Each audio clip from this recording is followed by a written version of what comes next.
Los Estados Unidos y Cuba, donde se discutió uno de los temas más sensibles de la agenda que está encaminada a restablecer las relaciones diplomáticas entre ambos países, y es los derechos humanos. En Estados Unidos y en la comunidad internacional en general hay preocupación por los presos políticos en Cuba, por el trato a la disidencia, por la libertad de expresión, la libertad de prensa, mientras que los cubanos, como hemos comentado aquí, se sienten orgullosos del récord que tiene la isla en desarrollo de sistemas educativos y en el sistema de salud, que consideran ellos son las protecciones a los derechos humanos esenciales y en el cual ellos son ejemplo mundial, según dicen. Hay esperanzas de que rápidamente se restablezcan estas relaciones. ¿Está por buen camino la conversación entre Estados Unidos y Cuba? Yo creo que sí hay buenas esperanzas.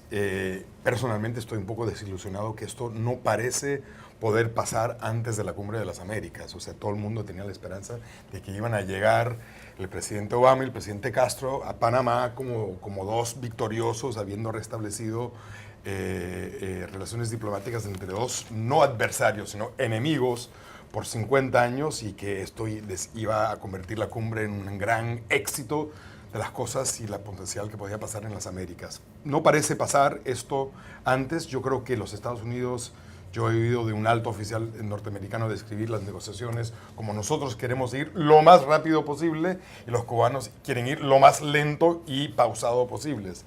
Y parece que en esto han ganado los cubanos.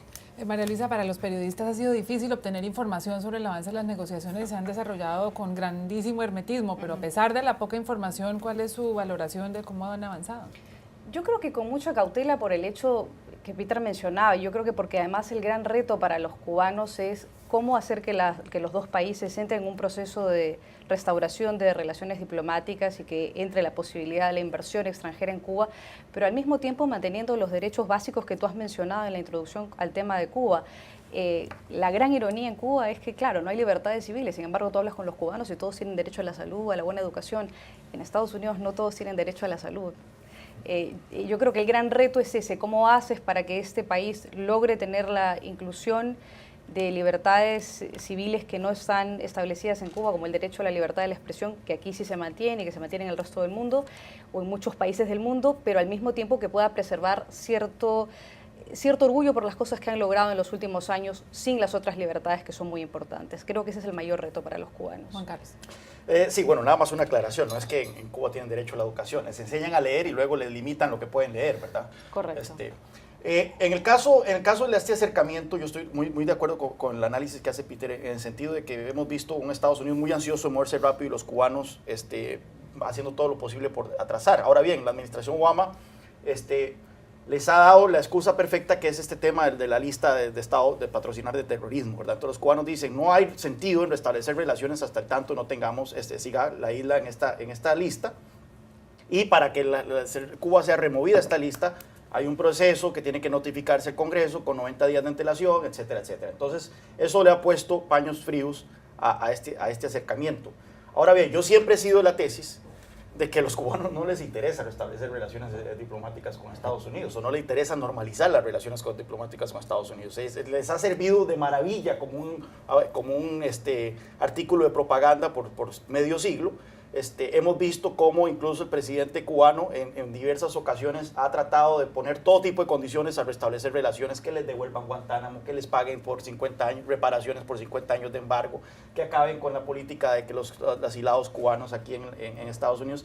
En fin, si hay algo que hemos visto es que se ha manejado con muchísimo hermetismo. No sabemos exactamente qué va a pasar en la próxima semana en Panamá, si va a haber una reunión bilateral entre Obama y Raúl Castro, simplemente va a haber un apretón de manos al estilo funeral de Mandela, o si más bien vamos a ver un Raúl Castro uniéndose con Evo Morales, con Daniel Ortega y con Cristina y con Maduro, denunciando a Estados Unidos por las sanciones a Venezuela. Cualquier cosa puede pasar. Yo en eso no tengo mayor predicción de cómo se va a desenvolver esto. Si tengo que poner dinero, yo creo que vamos a ver a Raúl Castro denunciando a Estados Unidos por su agresión contra Venezuela. Pero sobre eso, ¿no hay un incentivo económico en este momento para Cuba de poder tener un socio comercial como Estados Unidos? Se le ha reducido a la mitad. Nos enteramos esta semana, el suministro de petróleo venezolano necesita dinero de remesas y dinero de turistas. Pero es curioso, cuando la administración Obama llegó al poder y relajó la cantidad de dinero que podían enviar los cubanos americanos a a Cuba por el concepto de remesas, lo que podían viajar, fue el gobierno cubano el que empezó a poner restricciones a esta cantidad, a estos dineros. El gobierno cubano, como dicen muchos, y yo estoy totalmente a favor de la política del presidente Obama hacia la isla, pero como dicen muchos cubanos estadounidenses aquí, no solo se habla del bloqueo estadounidense, el bloqueo, ¿verdad?, el embargo estadounidense, sino no se habla del bloqueo cubano. Los cubanos no están interesados en una economía libre, no están interesados en inversión abierta de Estados Unidos en la isla, porque esto pone en juego el control político del régimen. Así que sí podrán estar muy interesados en que le llegue más dinero, pero ojalá sea un dinero que no venga vía inversión privada, no sea un dinero que venga vía más estadounidense siendo la isla, porque eso los pone en jaque. Héctor Chávez. Sí, es verdad que para los cubanos, como se ha dicho, el negocio político es un negocio económico, que es ganar tiempo, mejorar la situación económica sin perder poder político. Esto ocurrió cuando perdieron el subsidio soviético y generó el periodo especial, las inversiones en aquel momento europeas y canadienses, en su mayoría, no americanas. Luego vino el periodo Petrocaribe, donde el subsidio venezolano fue el equivalente. Eso también se acaba, así como el subsidio soviético se acabó a partir de los 90. Y ahora la estrategia del régimen es, bueno, inversiones y comercio con Estados Unidos, porque ya no queda otro, y mantener el poder. Lo que pasa es que ahora cambia esto para Cuba, porque una vez que entra el comercio y las inversiones de Estados Unidos, el juego político es definitivamente distinto. Y esto lo hemos visto en tantas situaciones. Y esta es la manera estadounidense de promover la democracia, que es, bueno, empezamos con los derechos civiles y los derechos humanos y las libertades básicas, si funciona. Y si no funciona, empezamos con los negocios. De un lado o del otro, el camino es el mismo. Y esta es la enorme capacidad de este país de hacer política exterior, que además la hace con el Estado o la hace con el sector privado. Y el resultado termina siendo el mismo y lo hemos visto en tantas situaciones. Lo hemos visto en Europa Oriental y Central, donde había relaciones comerciales mucho antes de que cayera el muro. Y el final del camino fue el mismo. Economía de mercado y democracia política. Tengamos un poco de paciencia, yo diría, porque el embargo estuvo allí 50 años y esto recién ha comenzado.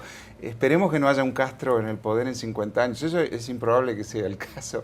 Pero yo creo que más antes que temprano, como se diría en el espíritu de la Revolución Cubana, habrá democracia y derechos civiles en Cuba y probablemente una economía de mercado también. ¿Tenías comentarios? No, yo la única cosa que añado es a mí me parece muy importante añadir Venezuela a la mezcla de la discusión, como muy bien lo hace Héctor, porque lo que ha empujado en cada cosa, en cada relación, sea de amor o sea de odio, alguien jala y alguien empuja. Y ciertamente lo que empuja a los cubanos es ver a Venezuela derritiéndose, ver a una Venezuela incapaz de subir la producción de petróleo y cortando cada mes más las parcelas de petróleo que pueden mandar a Petrocaribe, a las islas y a Cuba. Entonces esto ha alentado a los cubanos a decir, mira, tenemos que buscar, no quieren, cualquier persona que viaja a Cuba, yo fui en junio, lo que se escucha una que otra vez es, nos pasó con los Estados Unidos en los años 60, nos pasó con Rusia, no nos va a pasar una tercera vez. Entonces, eso creo que es ciertamente un aliento a Cuba a que vaya a buscar otra manera de hacer seguir esta sociedad que han creado.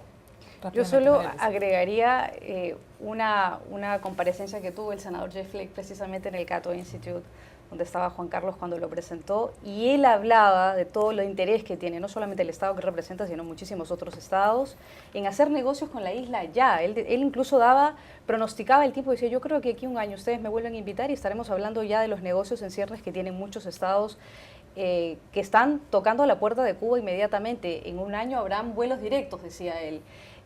Así que yo sí veo que, como decía Héctor, el interés de Estados Unidos en promover el acercamiento a Cuba va por el lado de los negocios probablemente antes que por el de las libertades y los derechos humanos. Bueno, y hay unas cifras recientes que muestran que el público cubanoamericano ahora está un poco más abierto a hacer negocios con la isla y a normalizar relaciones, sobre todo los jóvenes. Héctor Chávez. Sí, eso es otro capítulo de la historia, definitivamente. La historia ha cambiado, los jóvenes, eso se sabe hace bastante tiempo, los los que son ya tercera generación, sus abuelos, en todo caso son los que emigraron de la isla a Estados Unidos, ven a Castro y a los Castros como ven a Napoleón, una figura de la historia. Y tienen mucha menos pasión y mucha menos, voy a permitirme el término, irracionalidad frente a Cuba. Y son muy partidarios de relaciones, de visitar a sus primos. Además, esos jóvenes que son nietos de inmigrantes y que tienen familia en Cuba, quieren ir a visitar a sus primos. Y en muchos casos tienen abuelos también allí, o tíos abuelos. Y esto es definitorio porque además votan. Entonces, eso marca también el cambio de esta época.